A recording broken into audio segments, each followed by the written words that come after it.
Hello, heroes, and welcome to our next Heroes podcast, where we speak to inspiring women across many different fields, from business to charity to sport to fashion and many others. We learn about their journeys to achieve all of the great things they have and the support network of other heroes that inspire and support them as well. So for today's episode, I'd just like to say hello to professional yachtswoman and the youngest ever skipper to lead a team in the Clip Around the World race at the tender age of 25, Nikki Henderson, who is the star of today's show. Hello, Nikki. Hello, thanks for having me. Thank you for joining us. Really, really happy that you agreed to be on the podcast. We've been speaking back and forth for a few months now and have got various links through Management Today and a mutual connection that someone I know who did a sailing course, who also has sailed with you as well, who hopefully is going to be on the podcast as well. So thank you very much for making the time to talk to us today. Yeah, isn't it always a small world?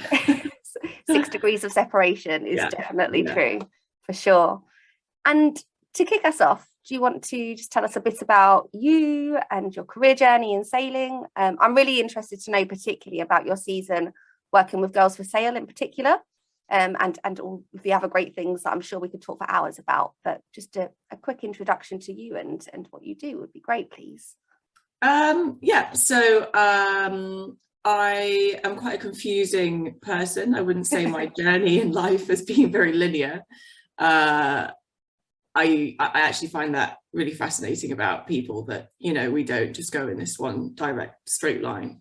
But yes, I sort of took a curveball when I was about 18 and decided to walk away from what I suppose was this like very nicely comfortable yellow brick road ahead of me, and decided to go sailing, and then carried on pursuing that career. Started as a fun thing to travel the world. I thought it looked sort of slightly more professional on my CV in my gap year than just go backpacking, I think. Good story to tell my friends, which ended up sort of leading me in a different direction. I think I found, we're all sort of looking for the thing that makes us happy and that we're good at. Mm-hmm. And then if it makes you money as well, that's sort of an extra bonus. So I found that thing really early on in my life and just threw myself into it. And there was some advice from close family and friends, saying, actually a really good friend of mine says, if you do what you love and you do it really, really, really well, you'll be great. It will go fine. And I think that's right. So I did throw myself into it. As you said, I sort of got one of my first breaks in the industry in a company called Girls for Sail. And we were just laughing because 15 years ago or so, that was totally socially acceptable to call a company Girls for Sail. I thought I'd read it out wrong. I'm very glad to say it's not the case now. So, but that was, a play on words. Basically, it was an all-girls sailing company. I was taking women sailing. First of all, I was working for free. Then I became an instructor. And it's always small steps. I became an instructor in sailing, not because I had a dream of becoming a sailing teacher, but because I thought, but that's a good way to make money if all else fails in my life. So I'll do that. Doesn't sound so great as it was my dream. And I taught hundreds of women to sail. I started sailing blue water sailing, so transatlantic races with all women. I joke to friends that I learned more about the menopause before the age of 21 than most women learn in a lifetime. 3 weeks on a boat with 9 women is pretty intense. And I was learning life lessons along the way as well. Sailing is like looking in the mirror for up to 4 or 5 weeks at a time with no distraction. And I was meeting women, people who pay to go sail across an ocean tend to be there for a reason. So, some of them are just looking for an adventure, but lots of them are kind of changing their own careers or their own, taking their own kind of different directions. So maybe they had a divorce, or they've had a bit of a gap year from life. Yeah, exactly. So I learned loads about, you know, people's different journeys at different ages, and and carried that on. I mean, the Clipper race was essentially slightly an extension of that, and slightly an escape from my kind of broken heart. I fell in love, moved to America for a year, started a business, and then left. My visa ran out. So that was a good fill-in option, which became really the launch of my career. So yeah, I did, you know, that's a long story. I'm sure we'll touch back on that. And yeah, and then carried on, and sort of lockdown arrived, and everything stopped, really. And I'm just coming out the other end, I think. Yes. Yeah. So many interesting points, because for someone that's not into team sports, I've just about taken on home exercising during the pandemic, but I've never been a team sports player, and completely underestimate how many other skills you learn. And as you say, you learn more about the menopause before you were 21 than anyone else, because you come across so many different walks of people, I guess, in sailing, and many people that have done it for different reasons, and you learn about their stories, which has obviously, and we'll come on to this in a bit, led you into being able to talk more widely about that and the experiences you've learned from that, not just from a professional sportswoman angle, but also from kind of a life lesson angle, I guess, as a bit of a coach, because you've learned all of those experiences from everyone you've come across. So very interesting stuff. Thank you. I'm just going to grab my notebook. And cup. Which is also red, by the way. So we're yeah, this is I've got a power colour thing going on. Is it Comic Relief coming up like this? We're doing a sponsored podcast for Comic Relief.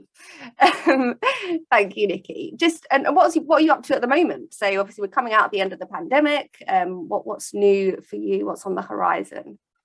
I'm just regaining some sort of taste of being able to plan and look ahead. Actually, I decided just under 2 years ago, you know, sort of after the first lockdown, that there was not really any use making plans, because they were probably going to fall apart. I did keep trying to make plans, and I kept getting very disappointed, so I decided to stop.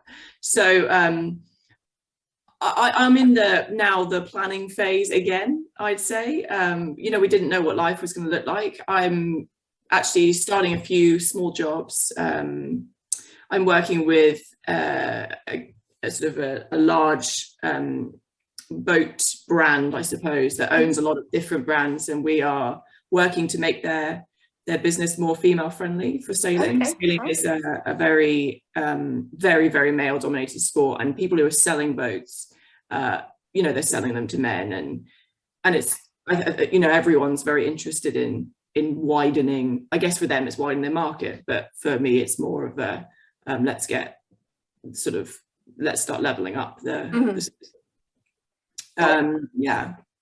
Was that something that, again, going back to the point, I'm so interested to talk to you, because say I'm quite naive to thinking about going into team sports, and that wasn't my thing growing up, and it just wasn't something I touched on. Was it intimidating getting into sailing, because you say that it is quite a male dominated sport? I feel intimidated in hindsight, but at the time, I think sort of the naivety of being young and not really realizing that wasn't that normal, really kept me safe from feeling intimidated.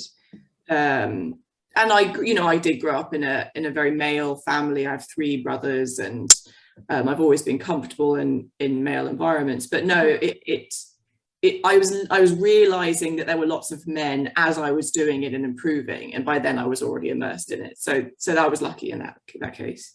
Yeah, and I think I agree. I think maybe the more experience you get in different situations, you look back and realize maybe you were intimidated, but naivety, luckily, sometimes stops you from recognizing that as much. But the older I get and the more different experiences I have, the more I notice in different circumstances how male dominated certain areas of life are. And you become more attuned to how you deal with that, I think, don't you, as you get older? Yeah, and I think you know, you get a bit ground down. I think that the younger women are very powerful, because they they're hearing those comments or a bit of mansplaining or whatever, all these things that by the time you get to your 30s, your 40s, your 50s, you think I've heard this for 10, 20, 30 years and I'm really over it now. Whereas people in the early 20s, they're sort of a bit more fiery, and I think they're in a really powerful position to change things, possibly more than we are. Yeah. Good points, thank you. And then you talked about planning and looking ahead. Clearly that's an important part of what you do from a sailing perspective.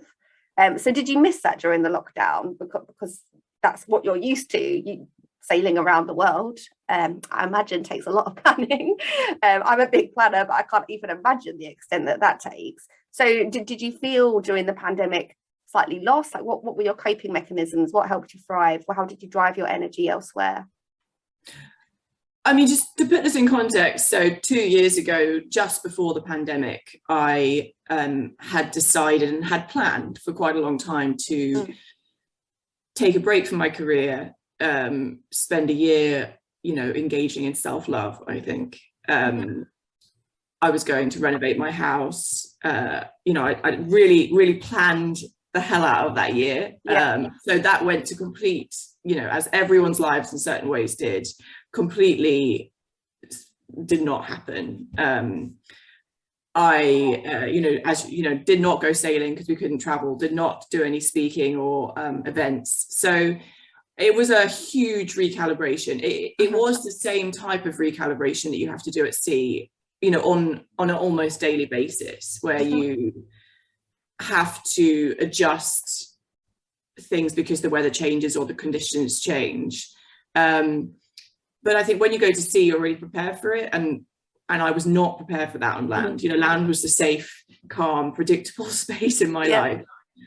So I have to say, I didn't cope with it hugely well at first. That acceptance thing is quite hard. Some people, if you're in a strong place emotionally and mentally, I think you can really, really cope with it. And when I go to sea, I make sure I'm in a strong place. I would never go to sea unless I was. I was on land because I wasn't in a strong place and I needed to rebuild. So it really took me for 6. And the lack of control and not knowing what's happening. Anxiety, money, sort of worries, all the normal things people have, they started to really build in my life. And eventually I, as I said, decided not to make plans and accept that. And I did eventually start doing my renovation and threw myself into that. And I think, if you're a planner or you like looking forward to things or having things to focus on, I just focused 100% on that. And that was good fun. It was slightly challenging in its own way, but it was good fun. I've never renovated a house, but lots of my friends have, and it's one of the biggest challenges I think that people go through. You underestimate people that haven't done that, assume that it's putting up new wallpaper, which you've got lovely wallpaper behind you, but it's not. It's a lot more kind of emotionally draining than that, I'm sure. That I love what you said there about kind of land is your safe space, and you wouldn't go to sea if you weren't in an emotionally appropriate space. Because everybody, I guess, does have that safe space. For you, it's kind of between land and sea. Some people, it might be kind of where they live, like where they're from versus London, for instance, for people that live in London. I've never really thought about it that way, but you probably gravitate towards a place or a person that you feel safe with when you might not be kind of emotionally independent at that moment in your life as much as you would like to be. So I really like that. Thank you. On that note, I would have to add that if I was to go back or give myself advice now, have several safe spaces, and then if one doesn't work out, you find another one. Because land was not the safe space, and if I'd had a few backup options. You're right. In the pandemic kind of didn't ruin that, but made you realize that land isn't a perfect safe space, that you also have to have alternatives. I like that. Thank you. I also, as I mentioned, am a massive planner. So at the beginning of the pandemic, I'm the kind of person that has their diary filled up months in advance and really, really stringent about what I do and how I budget. etc. So that threw that all out the window. And this podcast was kind of my safe space, and I could plan and reach out to guests and have conversations and learn things. So it was my way of keeping control of kind of building myself and still being curious without the pandemic having to impact that, because I could still do this digitally and I could still reach out and people still wanted to share their stories. So that was definitely my safe space, I guess. During I bet building those connections and feeling inspired was amazing for you. That probably kept your energy up.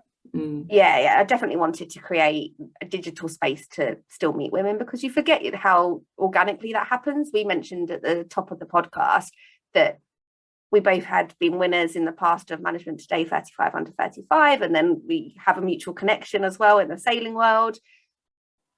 You forget how you come across people like that and just have conversations, be it in person at a networking event, we touched on those, a networking event, or through friends at dinner, or just on commenting on something online.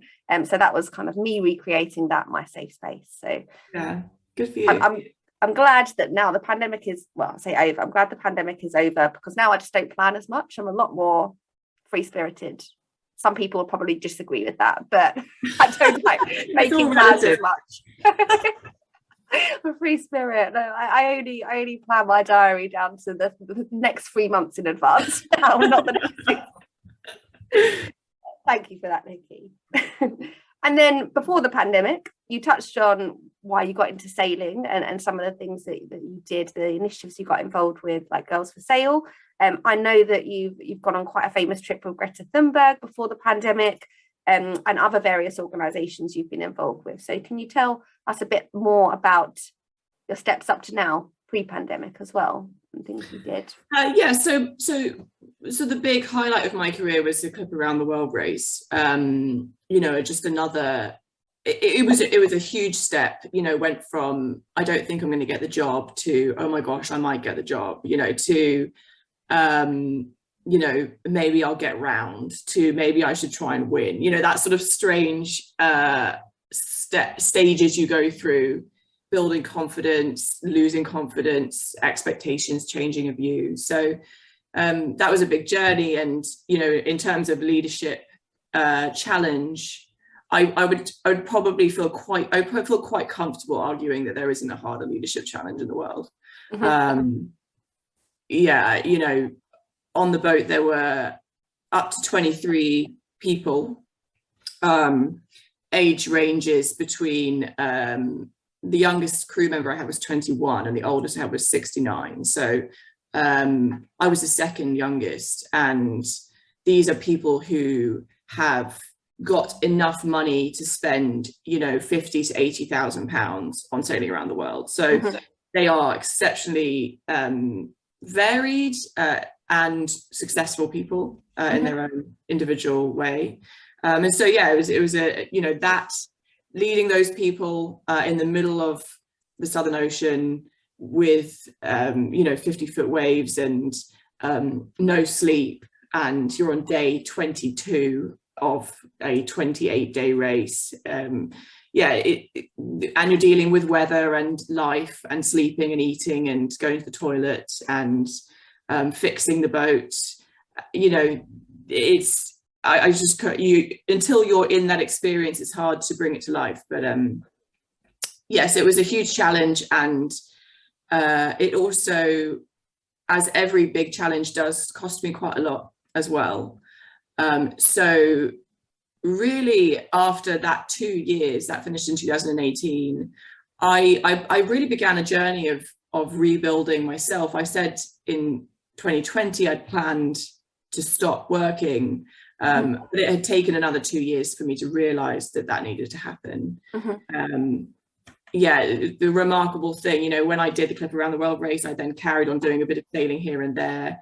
I sailed Maiden, which is a very iconic women's blue water sailing boat. It was the boat that carried the first all-women's team to ever compete and sail around the world in a race. Wow. Back in 1989. Great book, great movie if you haven't seen it. Add that to my list. So I did a few bits here and there. Then I sailed Greta Thunberg across the Atlantic in a mad crazy adventure, which was one of those I didn't plan and I just said yes, and 2 days later we were leaving, sort of thing. But yeah, you know, after all these big things and these incredible experiences, you know, everyone sort of knows this will happen, but I think when you're 24, 25, you don't know so well, which is that as soon as you land and you've done an amazing thing, people say, well, what's going on next?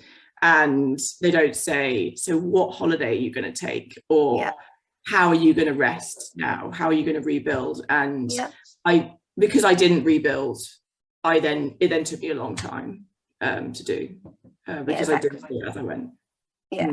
R&R are so important. And I think that, again, without touching on the pandemic too much and trying to look forward, that made people realize how important that is to stop and reset. And I think that even though the pandemic obviously caused awful things across the world, that there were a lot of positives that came out of it in terms of people just taking the time to understand what has happened to them, not just during the pandemic, but beforehand, where they want to go, and resting and pausing to think about that. And so totally deserved, obviously, after what you did. When you were describing your time on the boat, you said 50-foot waves and my stomach went a bit, but that would not be for me. I do not, that's not something that I think I would do well at. Besides obviously leading a team of, obviously, as you said, up to 23 people between the ages of 21 to 69, so massive leadership challenge, as you said, maybe one of the biggest leadership challenges that you can ever go through. Did you get any sense of this kind of phrase gets bandied about a bit, and I'd like to know your thoughts on it, of imposter syndrome, that you shouldn't have been there? You said it obviously happened very, very quickly, and shall I enter? Oh, and then I'll do well. Oh, actually, I'll try and win. And that curve went up very, very steeply. Did you get any sense of imposter syndrome whilst you were doing it or in your preparation for it? Yes, you know, I think actually, sort of ironically, I got increasingly stronger imposter syndrome the further along the process I went, which doesn't make sense, because the further along the process I went, the more I was proving to, in theory, everyone around me that I was more than capable of being there, and I ended up coming second, so I clearly was. But there's an interesting, I think that many successful women and men have to learn the same process I have to learn at sea, which is that when you're on, so when I was at sea, I could not allow myself to feel imposter syndrome. If I felt imposter syndrome, I wouldn't have been able to do my job, because I wouldn't have been able to lead the team. Just like if I felt afraid, or if I felt worried or anxious, you know, you can allow those feelings to come in a little bit, but if you allow them to overcome you in any way, you will, in my case, die. In most people's cases, not do a very good job. So I did feel them, but in the right, you know, as I said, sort of my land time, when I was allowed to feel all those feelings. So it's definitely, you know, the younger, the age thing was a significantly bigger reason for feeling imposter syndrome than my gender. Okay, that's interesting. And did your gender play into it at all? You say age was a bigger thing, but did gender play into how you felt imposter syndrome at the time? A little, not really, actually. I don't think I felt any that I didn't deserve to be there because I was a woman. But I think I perhaps wasn't sure if I should be there because of my age. And I think other people thought that too. In fact, I know they did, because when I got the job, I was told that several men around my father's age had emailed into the organization and actually expressed how idiotic the company was for hiring me, and how dangerous it would be that a young woman was skippering a boat around the world at 24 at the time.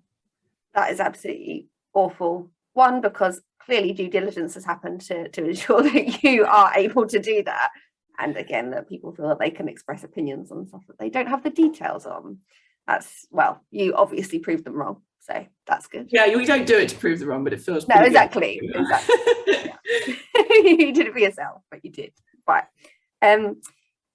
It's interesting that you also pointed out that it kind of increased potentially the further along that journey you got. Do you think that's just because expectation on you increases as well? And I find that in much kind of less significant parts of my life, but just that, yeah, things are going really well and you're steadily increasing, and then the expectation for you to continue doing that increases, and therefore imposter syndrome gets even worse. It does for me anyway. Did you find that too? Yeah, completely. I spent most of my life up until that point being the underdog. Everyone expected me to essentially fail or not do well. And as soon as people start thinking, oh, she's going to do well, she's going to win, that's a totally different game. Yeah. Then, if there, we have talked, obviously, we've just gone through lots of things that you did pre-pandemic and since the pandemic as well. Was there one inciting moment? I always find it interesting to ask guests on the podcast, because you've definitely got what we would term a portfolio career, where you do, as we've mentioned, you're not just a sailor. You put that energy into working with charities, workshops, keynotes. Was there an inciting moment that made you want to pursue kind of a portfolio career and not just, I say just, obviously it's a big thing, but be a professional sportswoman, to actually take that further? Was there one moment that made you think that would be something you wanted to do or knew that you could add value in?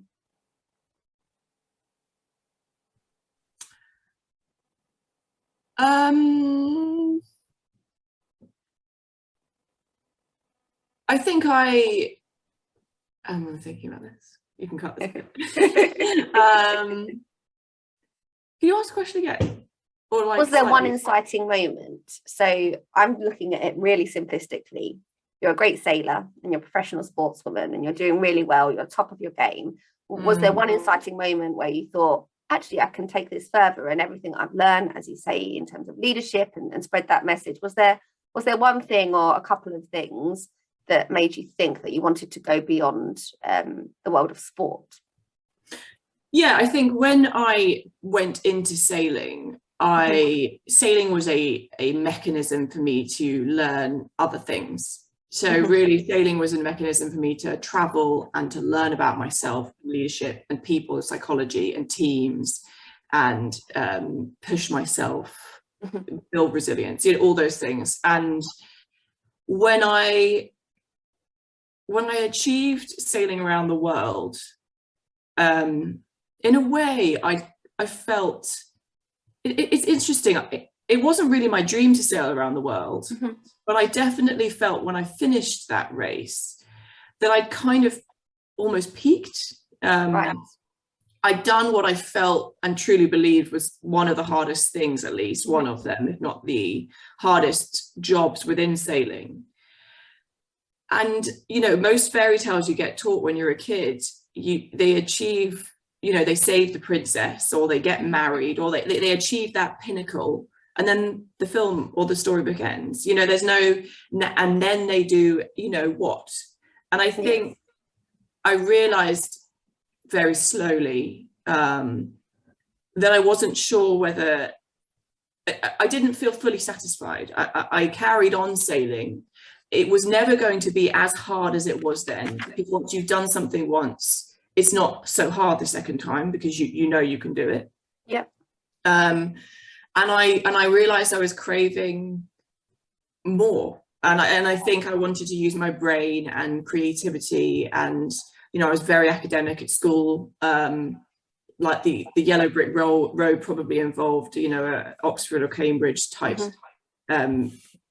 city career. So I still wanted to use all those skills and be a rounded person. And that on that note, it's quite hard. Like the world is kind of built for extremists or experts in one field. It's not necessarily built for the all-rounder. So I was always an all-rounder, and I think I thought it was time to keep that going, I guess. Yeah. I'm a complete advocate. You're kind of pushed to be a specialist in something, There's so many different trains of thought on this, actually, because you can't be great at everything. That's another thing. You need to choose carefully about how you build on what you are good at, as you've done amazingly. You've learned loads of different leadership and coaching skills from what you've done, and then you're sharing that message in different ways. So kind of building out your skill set that way into different channels, which I'm a big advocate of. You don't only have to do one thing and stick kind of in your lane in terms of what you're good at, just because that's what you've done so far. So it's good to see you spreading the message. Do you have any advice for the listeners? Be that, I mean, there's so many things we could touch on, so take your pick on something that you think would be really important to share. Getting into sailing and pursuing a sailing career, or using skills you've learned through professional sport to spread your wings into other areas. Is there anything that maybe has been shared with you in the past that has particularly resonated that you'd like to pass on? One thing which I was told to do and I didn't, and I wish I did, is to keep a journal. Right. I actually wrote a book in lockdown as well, and it's really powerful. I kept a journal only when I was having bad times. It's really powerful to look back at times, years in the past, and see how you were feeling at the moment, in the moment, the version of you that was that person then, because your view of your life in hindsight is so different. And to understand the journey of growth that you've been on, you need to know what it was like at the moment, in the moment. I'd say that's a really good tool for if you want to use your skills you've learned in one career, if that's sport or something else, and apply them to a different path. Because the reason I started writing the book, which wasn't really a book, it was actually just me understanding what path I had been on. Because until you understand where you are and what journey you've been on and what skills you actually have, you don't know what to do next, because you can't identify where you're going to put them. So I think that's probably one piece of advice. Everyone loves to give advice. That's my one piece for today. Well, I have that one. Ashamedly, I did not know you had written a book, so I'll be looking that up afterwards. I apologise. Oh, it's not published, don't worry. Oh, right, okay. Well, there you go. That's 2022's plan. My extensive Google research obviously hasn't failed me then. That will come up soon. I love that. The only time you usually reflect on how you were at a certain time, I guess, is from outside influences and people relying on people telling you and noticing and giving you advice about how you should change or how you're acting in a moment in time, rather than reflecting yourself. And I kept a kind of daily journal again during the pandemic, and kind of 5 positive things you're going to think about today. And of course, as soon as the pandemic's over and life goes back to normal, I've completely stopped that. So that's just inspired me to maybe pick that up again. The only experience I have on reflecting past how I was previously is from reading diaries after moving out of my parents' house, I think, from diaries when I was about 12, and just obviously had lots of love hearts about whomever I had a crush on at the time, normally rather than very mature reflections on imposter syndrome and leadership qualities that you were saying then. So I'll definitely try and do that again. Good advice. Thank you, Nikki. So we're coming towards the end of the podcast. And one thing that I do ask everybody, this podcast was set up and the HER.oes community was set up in the spirit of sharing and celebrating inspiring women and other women that have supported us and talking about their stories. Do you have a hero that you would like to tell us a bit about? I just read this morning. I would like to, of course, I have to say my mum. Very popular choices. My mum is one of my greatest role models, and also has provided me a lot of guidance in my life, which doesn't sound like it would make sense when you look at my career at hers, but she was a nurse when she was younger. She had 2 kids, had a marriage, had a divorce with 2 very young children, met my father, had 2 more kids, then got married again, and then started a career in politics.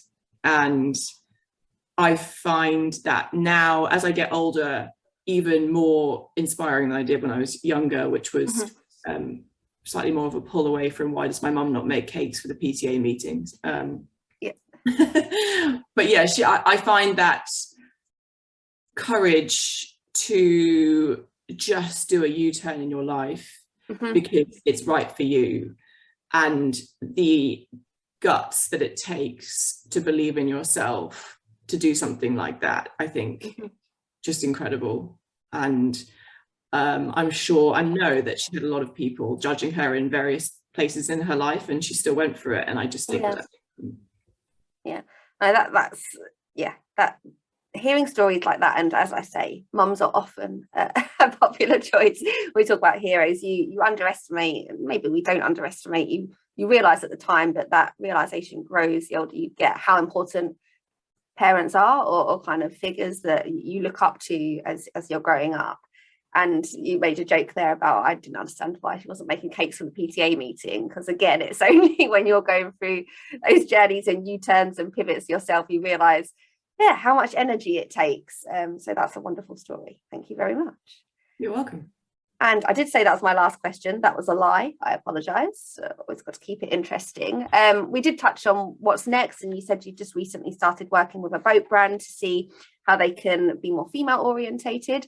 So what else is next? What's the immediate plans? I know we said that planning had taken a back seat, but now we're coming out of the pandemic. What's your next steps? So I did promise myself I'd also build some guts and publish my book. So that's 2022 plan. So if anyone knows any publishing agents, let me know. It's about, I have actually interviewed one on the podcast. I'll put you in touch. It's a leadership. So some people will read it as a leadership book, and others will read it as a story about sailing. So that, and I am also considering buying into a business that two very good friends of mine own, and building a community for sailing. Sailing at the moment, if someone says to me, how do you get into sailing? I don't really have an excellent answer for that. And the idea would be to build a platform online that's international, and 21st century, I'd say, rather than sort of suggesting someone goes to a yacht club or somewhere where I probably would not even feel comfortable to go into now. So that's the idea, and we are making plans about how that will shape up and how I'm going to get involved. So that's 2022. Very exciting, lots of big things. That's reminded me again of a previous guest. She was called Naomi Schiff, and she's an ambassador, a racing driver, and a diversity and inclusion ambassador for something called W Series, which is a women's kind of driving series. And similarly, she got involved with that because she realized that there weren't really any obvious entry points to get into motorsports as a woman. And I, for one, sailing, wouldn't know where to start. I guess, apart from, as you say, going to a yacht club. So that sounds interesting. I'm looking forward to seeing how that develops, and reading your book as well, seeing it get published. Keep through the loop. Thank you. Thank you so much, Nikki. That's been such an enjoyable conversation. I've taken away so many good things from that. One, just learning a bit more about sailing. As I said, I'm very naive to it. I don't really like going on boats generally. So 50-foot waves definitely make my stomach turn. But really, really good to hear about all your leadership challenges that you've developed. And now you're spreading the word as well. That's the important thing, as we pointed out. You wanted more challenge. You wanted to use what you'd learned through sailing and share that with schools, charities, through workshops and keynotes as well, and having the importance of having a variety of safe spaces as well. I loved what you said about being on land and that being your safe space, and the emotions that you go through at sea versus whilst you're on land is something that, again, I hadn't really thought about, and how that impacts being focused on the job at hand at sea means you need to be in the right headspace as well. And of course, I'm going to start a journal again now. So I will be on Amazon straight away and buying the 5-minute journal, I think it's called, isn't it? That was very popular in lockdown, and keeping that up as well. So thank you very much. I hope you've enjoyed the conversation as well, and for taking the time of your busy day to talk to me. I very, very much do. It's always nice to talk to other inspiring women. Very, very much. Thank you very much. And I'll speak to you soon, no doubt. Bye. Thank you.